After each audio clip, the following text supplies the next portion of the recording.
बिहार में लागू हुए 75% के आरक्षण पर दायर याचिका पर पटना हाईकोर्ट ने बड़ी सुनवाई की है और बिहार सरकार को बड़ी राहत मिली है। बताते चले हम आपको कि आज इस पूरे मामले में सुनवाई होनी थी, लेकिन आज सुनवाई करने से पटना हाईकोर्ट ने इनकार कर दिया और इस मामले में अगली सुनवाई अगले साल यानी कि नए साल में 12 जनवरी को होगी। बताते चले हम आपको कि 75% आरक्षण जो बिहार सरकार ने दी है, इसको लेकर दरअसल याचिका पटना हाईकोर्ट में दायर की गई थी। इसको लेकर पटना हाईकोर्ट ने बड़ा फैसला सुनाया और कहा कि इस याचिका पर हम अभी कोई भी सुनवाई नहीं करेंगे, सुनवाई करने से इनकार कर दिया है और कहा है कि इस मामले में अगली सुनवाई 12 जनवरी तक होगी।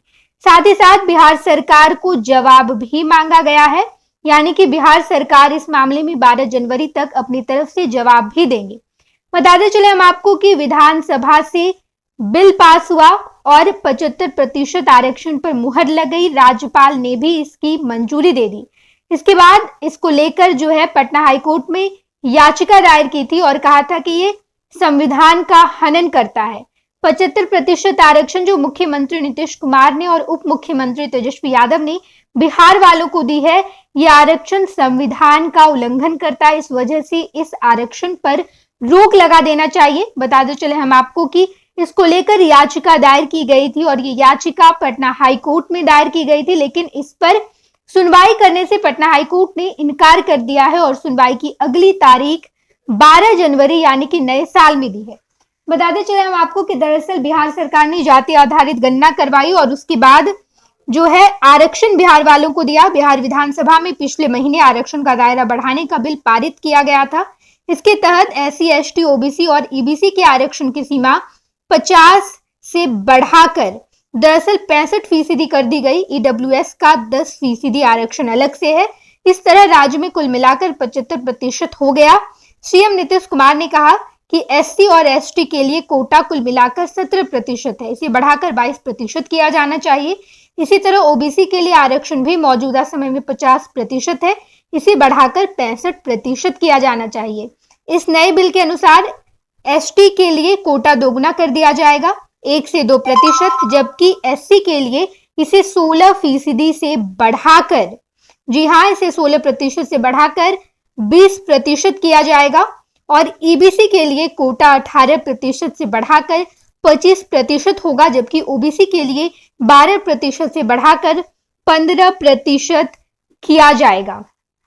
लेकिन इसको लेकर पटना हाईकोर्ट में याचिका दायर की गई और कहा गया कि इस जो आरक्षण दिया गया है, इस आरक्षण को तुरंत खत्म कर दिया जाए, लेकिन इस मांग को पटना हाईकोर्ट ने ठुकरा दिया है और इस मामले में कोई भी सुनवाई करने से इनकार कर दिया है। फिलहाल 12 जनवरी तक का समय दिया गया है ताकि सरकार की तरफ से भी जो जवाब है वो आ सके।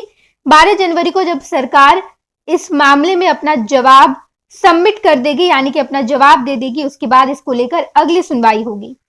इस बारे में अगर और भी कोई अपडेट आता है तो हम लगातार आपको ऐसे ही तमाम खबरों से अपडेटेड रखेंगे। बिहार और झारखंड की तमाम खबरों के लिए आप फर्स्ट बिहार देखते रहिएगा। धन्यवाद। पनोरमा ग्रुप, जो सोचता है वो करता है। ये लो, मुंह मीठा करो। आज मैंने अपना जॉब छोड़ दिया, अब हम पूर्णिया वापस जाएंगे। जॉब छोड़ दिया है? मतलब ये घर कैसे चलेगा? हम करेंगे क्या? और माँ बाबूजी क्या बोलेंगे? इसलिए मैं एक और मिठाई का डब्बा लाया। अपने बिजनेस के लिए लोन अप्रूव हो गया। अरे लोन अप्रूव हो गया वो तो ठीक है, लेकिन पूर्णिया में हम रहेंगे कहाँ? अपना घर भी तो नहीं है वहां। इसलिए तो एक और मिठाई का डब्बा अलग से लाया हूं। हमने पूर्णिया में घर ले लिया है, पूर्णिया के E-होम्स पैनोरमा में। पूर्णिया में पैनोरमा ग्रुप लेकर आए हैं E-होम्स पैनोरमा। बड़ा घर, आलीशान जिंदगी और अत्याधुनिक सुविधाओं के संग। अरे अरे, अब क्यों मुंह मीठा करवा रही हो? क्योंकि हम घर वापसी जो कर रहे हैं। घर वापसी की खुशी पूर्णिया में E-होम्स पैनोरमा के संग। E-होम्स पैनोरमा, लग्जूरियस लाइफस्टाइल रीडिफाइंड।